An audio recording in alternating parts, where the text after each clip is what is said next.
ஆண்டவராகிய இயேசு கிறிஸ்துவின் ஈடு இணைச்ச நாமத்தினாலே உங்கள் யாவரை அன்போடு கூட வாழ்த்துகிறேன். கால தியான கூடுகையிலே காலைதோறும் நடைபெறுகிற ஒவ்வொரு நாளும் ஒவ்வொரு தீர்க்கதரிசிகளை குறித்து நாம் படித்தறிந்து தியானித்து வருகிறோம். கடந்த சனிக்கிழமை வரைக்கும் பழைய ஏற்பாட்டினுடைய அனைத்து தீர்க்கதரிசிகளை குறித்து தியானிப்பதற்கு ஆண்டவர் கிருபை செய்தார். இன்றைக்கு புதிய ஏற்பாட்டிலே வருகிற தீர்க்கதரிசிகளை குறித்து நாம் தியானிக்க இருக்கிறோம். முதலாவது வருகிற தீர்க்கதரிசி யோவான் ஸ்நானகன் என்ற தீர்க்கதரிசி. இந்த யோவான் ஸ்நானகன் என்ற தீர்க்கதரிசி கிறிஸ்தவத்தில் மட்டுமல்ல, இஸ்லாமிய சமயத்திலும் அவர் மிக முக்கியமான ஒரு தீர்க்கதரிசியாக கருதப்படுகிறார். இயேசு கிறிஸ்துவுக்கு 6 மாதம் மூத்தவராகவும் மற்றும் இயேசுவின் தாயாகிய மரியாளுடைய நெருங்கிய உறவினராகவும் அவர் இருந்தார். இவருடைய தகப்பனுடைய பெயர் சகரியா. இவர் தேவாலயத்தினுடைய ஆசாரிய பணியை செய்து வந்தார். அவருடைய தாயார் எலிசபெத். இவர்களுக்கு பல ஆண்டுகளுக்கு பிறகு முதிர் வயதிலே இவர் பிறந்தார். எலிசபெத் பிள்ளை பெற இயலாத நிலைமையில் இருந்த பொழுது தேவதூதன் இந்த எலிசபெத்துக்கு தோன்றி அவளுக்கு தீர்க்க தரிசனமாக உரைத்து அவர் பிறந்தார். இந்த யோவான் ஸ்நானகன் என்ற தீர்க்கதரிசியினுடைய பெயர் இது ஒரு சிறப்பு மிகுந்த பெயராக இருக்கிறது. அவர் பிறந்த பொழுது யோவான் என்ற பெயர் இருந்தது. ஆனால் யோவான் ஸ்நானகன் என்று அழைக்கப்பட்டார். ஏன் யோவான் ஸ்நானகன் என்று அழைக்கப்பட்டார் என்று சொன்னால், மற்ற தீர்க்கதரிசிகளை காட்டிலும் இவர் சற்று வித்தியாசமாக யோர்தான் நதிக்கரையிலே அவர் போதனை செய்தார். மனம் திரும்புதலுக்கேற்ற கனிகளை கொடுக்கும்படியாக மிகவும் கண்டிப்பாக அவர் போதனை செய்தார். அவர் போதனை செய்த பொழுது ஏராளமான மக்கள் இவர் அண்டை வந்தார்கள். வந்த பொழுது யோர்தானிலே ஞானஸ்நானம் கொடுத்தார். மற்ற தீர்க்கதரிசிகள் யாரும் இப்படி இந்த அளவுக்கு பெரிய அளவிலே ஞானஸ்நானம் கொடுத்ததாக சரித்திரம் இல்லை. ஆனால் இந்த தீர்க்கதரிசி தன்னுடைய போதகத்தை கேட்டு மனம் திரும்பி வருகிறவர்களை அதன் அருகே இருந்த யோர்தான் நதியிலே ஞானஸ்நானம் கொடுத்ததினால் இவருக்கு யோவான் ஸ்நானகன் என்று பெயர் வந்தது. இரண்டாவதாக, இவர் இயேசுவுக்கே ஞானஸ்நானம் கொடுத்ததினால் இவருடைய பெயரில் ஸ்நானகன் என்ற பெயர் சேர்ந்து வந்து யோவான் ஸ்நானகன் என்ற பெயர் இவருடைய சரித்திரத்திலே வந்தது. இதுதான் யோவான் ஸ்நானகன் என்ற பெயர் வருவதற்குரிய காரணமாக இருக்கிறது. இவர் வேதத்திலே இயேசு கிறிஸ்துவினாலேயே ஒரு அடையாளமாகவும் ஒரு மிகப்பெரிய ஒரு தீர்க்கதரிசி என்றும் அழைக்கப்படுகிறார். உன்னதமானவருடைய தீர்க்கதரிசி என்று சொல்லி இவருக்கு பெயர் இருக்கிறது. உன்னதமானவருடைய தீர்க்கதரிசி. வேதத்திலே எந்த தீர்க்கதரிசியுடைய பெயரும் இப்படி அடைமொழி குறித்து அழைக்கப்படுவதில்லை. உன்னதமானவருடைய தீர்க்கதரிசி என்று அழைக்கப்பட்டார். எதற்காக என்று சொன்னால் 4 காரணங்கள் இருக்கிறது. முதலாவது, இவர் இயேசு கிறிஸ்துவுக்கு முன்னோடியாக வந்தார். இயேசுவின் முன்னோடியாக வந்தார். கர்த்தருக்கு வழியை ஆயத்தப்படுத்துங்கள் என்று சொல்லி ஆண்டவருக்காக வழியை ஆயத்தப்படுத்துவதற்காக இயேசு கிறிஸ்துவுக்கு முன்னமே இயேசு கிறிஸ்துவின் ஊழியத்துக்கு முன்னமே இவர் ஊழியத்தை ஆரம்பித்தார். 1ஆம் அதிகாரம் லூக்கா எழுதின சுவிசேஷம் 1ஆம் அதிகாரம் 17ஆம் வசனத்திலே இது சொல்லப்பட்டிருக்கிறது. இயேசு கிறிஸ்துவுக்கு முன்னோடியாக இருந்தார். இரண்டாவதாக, இவருடைய பிறப்பு ஒரு அற்புதம். ஆகவே இவர் சிறந்த தீர்க்கதரிசி என்று அழைக்கப்படுகிறார். சகரியா, எலிசபெத் ஆகிய பெற்றோருக்கு இவர் முதிர்ந்த வயதிலே அவர் பிறந்தவர். ஆகவே இவருடைய பிறப்பு ஒரு அற்புதமாக இருந்தது. ஆகவே இவர் ஒரு சிறந்த தீர்க்கதரிசி என்று அழைக்கப்படுகிறார். இது லூக்கா 1ஆம் அதிகாரம் 7ஆம் வசனத்திலே சொல்லப்பட்டிருக்கிறது. 18ஆம் வசனத்திலேயும் சொல்லப்பட்டிருக்கிறது. மூன்றாவதாக, இவர் தேவதூதனின் முன்னுரைப்படி இவர் பிறந்தார். இவர் பிறப்பதை தேவதூதன் முன்னுரைத்தார் எலிசபெத்துக்கு. ஆகவே மற்ற தீர்க்கதரிசிகளை காட்டிலும் இவர் இதிலே வேறுபடுகிறார், சிறப்பு வாய்ந்தவராக கருதப்படுகிறார். நான்காவதாக, தாயின் வயிற்றில் இருக்கும் பொழுதே பரிசுத்த ஆவியானவரால் நிரப்பப்பட்டிருந்தார் என்று சொல்லி வசனம் 15 நாம் பார்க்கிறோம். லூக்கா 1:15 பரிசுத்த ஆவியானவரால் தாயின் வயிற்றில் இருக்கும் பொழுதே அவர் நிரப்பப்பட்டிருந்தார். இதுதான் இந்த யோவான் ஸ்நானகன் என்ற தீர்க்கதரிசனுடைய சிறப்பாக இருக்கிறது. அது மட்டுமல்ல, இவருடைய வாழ்வு முறை எல்லாரை காட்டிலும் சற்று வித்தியாசமாக இருந்தது. இவர் எருசலேம் நகரத்தினுடைய ஆடம்பர வாழ்க்கையை வெறுத்து யூதேயா தேசத்தில் உள்ள மரங்கள் அடர்ந்த வனாந்திரத்திலே அவர் வாழ்ந்து வந்தார் என்று சொல்லி பார்க்கிறோம். மக்களுக்கு இடையே வாழாமல் நகரத்தின் ஆடம்பர வாழ்க்கையை அவர் துறந்து வனாந்திர வாழ்க்கையை வாழ்ந்து வந்தார். ஆகவே இவர் திருமுழுக்கு முனிவர் என்றும் அழைக்கப்படுவர். முனிவராக வாழ்ந்தார். திருமுழுக்கு முனிவர் என்று சொல்லி தமிழிலே இவரை அழைக்கிறார்கள். இவருடைய உடையை பார்த்தோம் என்று சொன்னால் ஒட்டகத்தின் முடியினால் ஆன உடையை அவர் அணிந்திருந்தார். ஒட்டகத்தின் முடியினால் ஆன உடையை அணிந்திருந்தார். தோல் கச்சையை இடையில் கட்டியிருந்தார். அவருடைய உணவு வெட்டுக்கிளியும் காட்டுத்தேனும் என்று சொல்லி பார்க்கிறோம். இந்த அளவுக்கு ஒரு சிறப்பு வாய்ந்த வாழ்க்கை முறையை ஒரு வாழ்வு முறையை தனக்கென்று அவர் வகுத்திருந்தார். ஆண்டவருக்காக தன்னை அர்ப்பணித்து அவர் ஊழியம் செய்து வந்தார் என்று சொல்லி பார்க்கிறோம். இவருடைய வாழ்க்கையில் மிகச் சிறந்த பணிகளை அவர் செய்து வந்தார். அது மட்டுமல்ல, இவருடைய போதனைகள் எப்படி இருந்தது என்று சொன்னால், மக்களிடம் கண்டிப்பான மற்றும் உண்மையான செய்தியை உறக்க செய்து, அவர் யார் என்று பார்க்காமல் உறக்க மக்களுக்கு அறிவித்து வந்தார். உண்மையான செய்தியை பகிரங்கமாக தைரியமாக யாரென்று கூட பார்க்காமல் அவர் தன்னுடைய வாழ்விலே அவர் ஊழியம் செய்தார். இரண்டாவதாக, இந்த யோவான் ஸ்நானனுடைய பிரசங்கத்தை கேட்டு ஏராளமான மக்கள் மனம் திரும்பி ஞானஸ்நானம் பெறுவதற்காக ஞானஸ்நானம் கொடுக்க வேண்டும் என்று சொல்லி அவர் நிறைய பேர் வந்தார்கள். இவர் ஞானஸ்நானத்தை வலியுறுத்தினார். மனம் திரும்புதலுக்கென்று ஞானஸ்நானம் பெறுங்கள் என்று சொல்லி அவர் வலியுறுத்தி அவர் போதனை செய்தார் என்று சொல்லி பார்க்கிறோம். அது மட்டுமல்ல, மூன்றாவதாக, இவருடைய போதனையிலே வெளி வேஷக்காரர்களை அவர் மிகவும் கடிந்து கொண்டார் என்று சொல்லி பார்க்கிறோம். விரியன் பாம்பு குட்டிகளே என்று சொல்லி தன்னிடத்திலே ஞானஸ்நானம் பெற வந்த அநேக மக்களை பார்த்து மிகவும் கடினமான வார்த்தைகளை பயன்படுத்தி அவர் வெளி வேஷக்காரர்களை தைரியமாக அவர் கடிந்து போதித்தார் என்று சொல்லி பார்க்கிறோம். அது மட்டுமல்ல, ஏழைகளுக்கு உதவுதலையும் நேர்மையாய் நடத்தலையும் மற்றும் நீதி நெறிகளை போதிப்பதிலையும் அவர் இவரை போல வேறு இந்த தீர்க்கதரிசியும் தைரியமாய் சொல்லவில்லை என்று சொல்லி அவரை குறித்து, அவருடைய போதனைகளை குறித்து நாம் அறிந்து கொள்கிறோம். அது மட்டுமல்ல, இவருடைய இன்னொரு சிறப்பம்சம் என்னவென்று சொன்னால், இயேசு கிறிஸ்துவை இந்த உலகத்திற்கு மேசியாவாக அறிமுகப்படுத்தியவர். இவர் ஞானஸ்நானம் கொடுத்து கொண்டிருக்கிற பொழுது, இயேசு இவரை கடந்து செல்லும் பொழுது, இதோ உலகத்தின் பாவங்களை சுமந்து தீர்க்கிற தேவ ஆட்டுக்குட்டி என்று சொல்லி இவர் சொல்லுகிறார். இயேசு கிறிஸ்துவை மேசியாவாக இந்த உலகத்துக்கு அறிமுகப்படுத்தியவர். அது மட்டுமல்ல, இயேசுவும் யோவான் ஸ்நானகரை அறிமுகப்படுத்துகிறார். அவர் எப்படி என்று சொன்னால், என்ன சொல்லுகிறார் என்று சொன்னால், 7வது அதிகாரம் 28வது வசனத்திலே, ஸ்ரீகளிடத்திலே பிறந்தவர்களில் யோவான் ஸ்நானகனைப் போல ஒரு பெரியவன் இந்த உலகத்திலே இல்லை என்று சொல்கிறார். அதாவது, இந்த உலகத்திலே பிறந்த ஸ்ரீகளிடத்திலே பிறந்தவர்களில் யோவான் ஸ்நானகனைப் போல ஒரு பெரியவன் இந்த உலகத்தில் இல்லை என்று சொல்கிறார். 2 பேரும் எப்படி அறிமுகப்படுத்துகிறார்? இயேசு இவரை அறிமுகப்படுத்துகிற பொழுது ஸ்ரீகளிடத்திலே பிறந்த மனுஷர்களில் யோவானைப் போல பெரியவன் இல்லை என்று சொல்லி அறிமுகப்படுத்துகிறார்.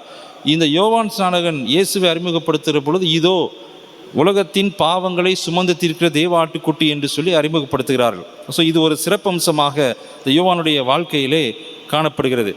இவருடைய மனத்தாழ்மை மிகவும் சிறப்பாக பேசப்படுகிறது. ஏனென்று சொன்னால், இயேசு கிறிஸ்து இவரிடத்திலே ஞானஸ்நானம் வருகிறார். வரும்பொழுது இவர் மிகுந்த பயபக்தியுடன் என்ன சொல்கிறார் என்று சொன்னால், அவர் தடுக்கிறார். நான் தான் உம்மால் ஞானஸ்நானம் பெற வேண்டும், ஆனால் உமக்கு என்னால் ஞானஸ்நானம் கொடுக்க முடியாது என்று சொல்லி அவர் தடுக்கிறார். ஆனால் அதற்கு பிறகு இயேசு கிறிஸ்து கட்டளையிடவே அவருக்கு கீழ்ப்படிந்தார் என்று சொல்லி பார்க்கிறோம். மனத்தாழ்மையோடு அவர் அதை செய்தார். அவர் மனமேட்டுமையோடு செய்யவில்லை. முதலாவது தடுக்கிறார். என்னால் கொடுக்க முடியாது என்று சொல்கிறார். உம்மிடத்தில் நான் ஞானஸ்நானம் பெறலாமை தவிர நான் உமக்கு ஞானஸ்நானம் கொடுக்க முடியாது என்று சொல்லும் பொழுது ஆண்டவருடைய கட்டளை கீழ்ப்படிந்து அவர் திரும்ப கொடுத்தார். மத்தேயு 3ஆம் அதிகாரம் 14-15 இந்த வசனங்களை நாம் வாசிக்கலாம்.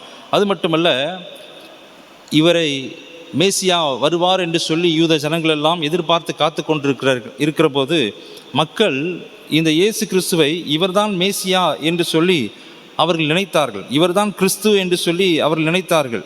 ஆனால் நீங்கள் லூக்கா எழுதின சுவிசேஷம் 3ஆவது அதிகாரம் 15-16 நாம் பார்க்கலாம். யோவானை குறித்து இவன்தான் கிறிஸ்துவோ என்று ஜனங்கள் எல்லாரும் எண்ணம் கொண்டு தங்கள் இருதயங்களில் யோசனையாக இருக்கையில் என்று பார்க்கிறோம். இருதயத்தில் யோசிச்சுட்டு இருக்கிறாங்க, இவர்தான் கிறிஸ்துவா என்று சொல்லி. ஏன்னால் அந்த அளவுக்கு இவருடைய பிரசங்கத்தை கேட்டு நிறைய பேர் ஞானஸ்நானம் பெறுகிறார்கள், இவரிடத்திலே வருகிறார்கள்.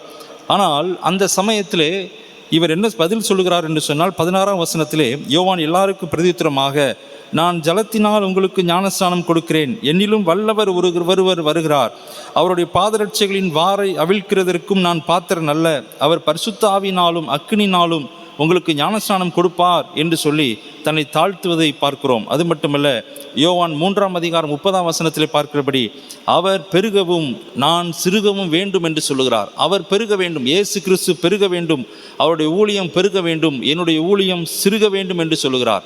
இவருடைய சீஷர்களில் சில பேர் தான் இயேசு கிறிஸ்துவுக்கு சீஷர்களாய் மாறினார்கள். அந்திரேயா, யோவான் போன்றவர்கள் இவருடைய சீஷர்களாய் இருந்தவர்கள்.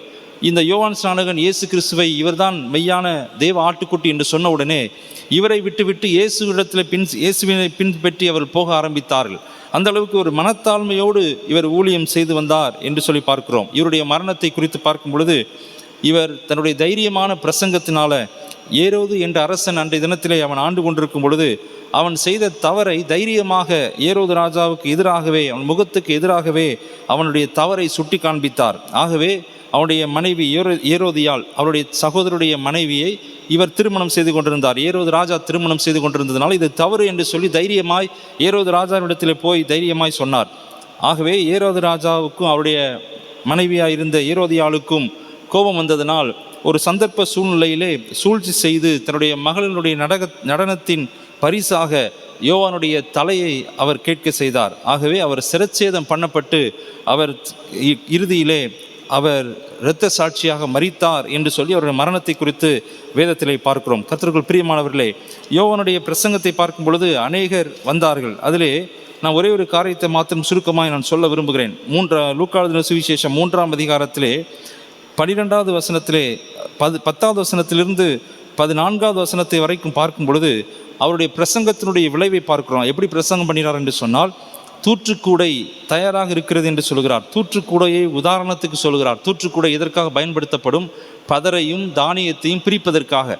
இயேசு கிறிஸ்துவின் வருகையின் போது அவர் நியாயத்திற்கு வரப்போகிறார். அவர் வரும்பொழுது பிரிக்கப்படுவார்கள், பரிசுத்தவான்களும் துன்மார்க்கரும் பிரிக்கப்படுவார்கள் என்பதற்கு அடையாளமாக தூற்றுக்கூடையை அவர் காண்பிக்கிறார். தூற்றுக்கூடை தயாராக இருக்கிறது என்று சொல்கிறார். தூற்றுக்கூடையில் எப்படி ஒரு தானியமும் பதரும் பிரிக்கப்படுகிறதோ, அது காற்றடிக்கும் பொழுது மேலிருந்து அந்த தானியங்கள் அறுவடை செய்த தானியங்களை தூற்றும் பொழுது பதர் தனியாக விழும், தானியம் தனியாக விழும். அதே போல நியாய தீர்ப்பிலே பிரிக்கப்படுவார்கள், செம்மறியாடும் வெள்ளாடும் பிரிக்கப்படும் என்பதை அவர் தைரியமாக சொன்னார். இரண்டாவதாக கோடரியை குறித்து சொல்கிறார். கோடரியானது மரங்களின் வேறு அருகே வைக்கப்பட்டிருக்கிறது. இதுவும் நியாய தீர்ப்பை குறித்து அவர் சொல்கிறார். வேரின் அருகே கோடரி வைக்கப்பட்டிருக்கிறது. அந்த கோடரியை கொண்டு நல்ல கனி கொடாத மரங்கள் எல்லாம் வெட்டுண்டு அக்னியிலே போடப்படும் என்று சொல்லி தைரியமாய் பிரசங்கம் செய்தார். இந்த பிரசங்கத்தை கேட்டு அநேகர் இவரை அண்டை வந்து ஞானஸ்நானம் பெற வந்தார்கள். மனம் திரும்பினார்கள். மனம் திரும்பி எங்களுக்கு ஞானஸ்நானம் கொடுக்க வேண்டும் என்று சொல்லி அவர் விரும்பினார்கள். அப்படி வந்தவர்களிலே முதலாவது பார்க்கிறோம், பொது ஜனங்கள் வந்தார்கள். லூக்கா 3ஆம் அதிகாரம் 10வது வசனத்திலே பொது ஜனங்கள் அநேகர் அவனை நோக்கி, அப்படியானால் நாங்கள் என்ன செய்ய வேண்டும் என்று கேட்கிறார்கள். மனம் திரும்பி நாங்கள் என்ன செய்ய வேண்டும்? எங்கள் பாவத்தை விட்டு மனம் திரும்புகிறோம், மனம் திரும்பிய பிறகு ஞானஸ்நானம் பெற்றுக்கொள்ளப் போகிறோம், என்ன செய்ய வேண்டும் என்று சொல்லி அவர் கேட்கிறார். அப்பொழுதுதான் அவர் சொல்கிறார், அவர்களுக்கு அவன் பிரதித்திரமாக, 2 அங்கிகளை உடையவன் இல்லாதவனுக்கு கொடுக்க கடவன், ஆகாரத்தை உடையவன் அப்படியே செய்ய கடவன் என்று சொல்கிறார். பொதுமக்களுக்கு, தன்னை நாடி வந்த பொதுமக்களுக்கு அப்படி அவர் போதகம் செய்கிறார். மனம் திரும்பி வந்தவர்களுக்கு நீங்கள் 2 அங்கி வைத்திருந்தால் நீங்கள் இல்லாதவர்களுக்கு கொடுக்க வேண்டும் என்று சொல்லி அவர் பகிர்வை குறித்து அவர் பிரசங்கம் பண்ணுகிறார். இரண்டாவதாக யாரெல்லாம் அவரிடத்தில் மனம் திரும்பி வந்தார்கள் என்று சொன்னால் பொது ஜனங்கள் முதலாவது வந்தார்கள். இரண்டாவதாக ஆயக்காரர் வந்தார்கள். இந்த ஆயக்காரர்கள் அந்த காலத்தில் பாவிகள் என்று அடையாளம் காணப்பட்டிருந்தார்கள். அவர்கள் மிகவும் அதிகாரம் மிக்கவர்களாக இருந்தார்கள். அப்படிப்பட்டவர்களும் இவருடைய பிரசங்கத்தை கேட்டு மனம் திரும்பி அவர்கள் அவனை நோக்கி என்ன கேட்கிறார்கள்? நாங்கள் என்ன செய்ய வேண்டும் என்று சொல்லி கேட்கிறார்கள். பொதுமக்கள் நாங்கள் என்ன செய்ய வேண்டும் என்று கேட்டார்கள். ஆயக்காரர் வந்து மனம் திரும்பி ஞானஸ்நானம் பெற வந்து நாங்கள் என்ன செய்ய வேண்டும் என்று சொல்லி கேட்கிறார்கள். அப்பொழுதுதான் அவர் சொல்கிறார், உங்களுக்கு கட்டளையிட்டிருக்கிறதுக்கு அதிகமாய் ஒன்றும் வாங்காதிருங்கள் என்று சொல்கிறார். நேர்மையாய் நீங்கள் நடங்கள் என்று சொல்கிறார். நேர்மையான வாழ்க்கை வாழுங்கள், நீங்கள் அநியாயம் செய்யாதிருங்கள் என்று சொல்லி அவர் சொல்வதை நாம் பார்க்கிறோம். மூன்றாவதாக போர் சேவகர் வருகிறார்கள். போர் சேவகர் மனம் திரும்பி நாங்கள் என்ன செய்ய வேண்டும் என்று சொல்லி அவர்கள் கேட்கிறார்கள். அப்பொழுது அவர் சொல்கிறார், நீங்கள் ஒருவருக்கும் இடுக்கண் செய்யாமலும் பொய்யாய் குற்றம் சாட்டாமலும் உங்கள் சம்பளமே போதுமென்று இருங்கள் என்று சொல்கிறார். அதாவது அதிகாரத்தை நீங்கள் தவறாக பயன்படுத்தாதிருங்கள். உங்களுக்கு அதிகாரம் இருக்கிறது என்று சொல்லி நீங்கள் பொய் சொல்லாதிருங்கள், பொய் சாட்சி சொல்லாதிருங்கள், நீங்கள் பொய்யாய் குற்றம் சுமத்தாதிருங்கள், நேர்மையாய் வாழுங்கள், அதிகாரத்தை தவறாக பயன்படுத்தாதிருங்கள் என்று சொல்கிறார். இப்படி பொது ஜனங்கள் மனம் திரும்பி வருகிறார்கள். ஆயக்காரர்கள் மனம் திரும்பி நாங்கள் என்ன செய்ய வேண்டும் என்று சொல்லி கேட்கிறார்கள். அதே போல இங்கே போர் சேவகர்கள் எல்லாரும் கூட வந்து நாங்கள் என்ன செய்ய வேண்டும் என்று சொல்லி கேட்டார்கள். கர்த்தருக்குள் பிரியமானவர்கள், ஊழியம் கனி தரக்கூடிய ஒரு ஊழியமாக இருந்தது. கனி இதுதான்.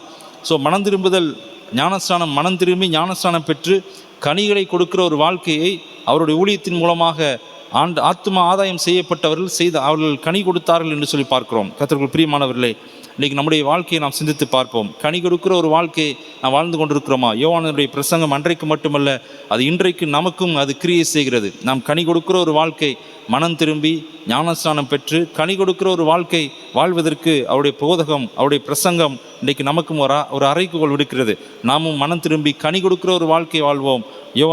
யோவான் போதகத்தை போல அதை கீழ்ப்படிந்து வாழ்வோம். அப்படிப்பட்ட கிருபையை தேவன் தாம் நமக்கு தந்து வழி நடத்துவாராக. ஆமென்.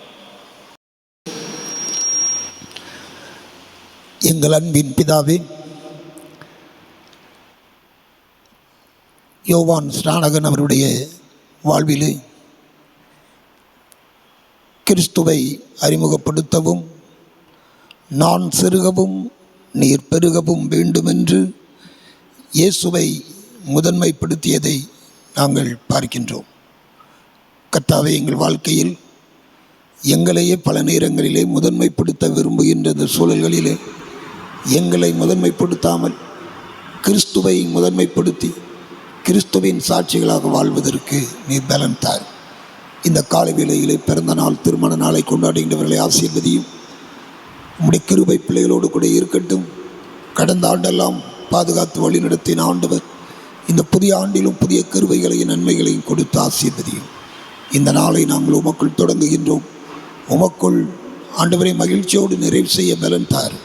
இந்த நாளின் கையிட்டு செய்த வேலைகள், பணிகள், உத்தியோகங்கள், ஊழியங்கள், போக்குவரத்துக்கள், ஆண்டவரை எல்லாவற்றிலும் தெய்வீக பிரசன்னம் எங்களோடு கூட இருந்து எங்களை வழிநடத்த வேண்டும் என்று வேண்டுகின்றோம்.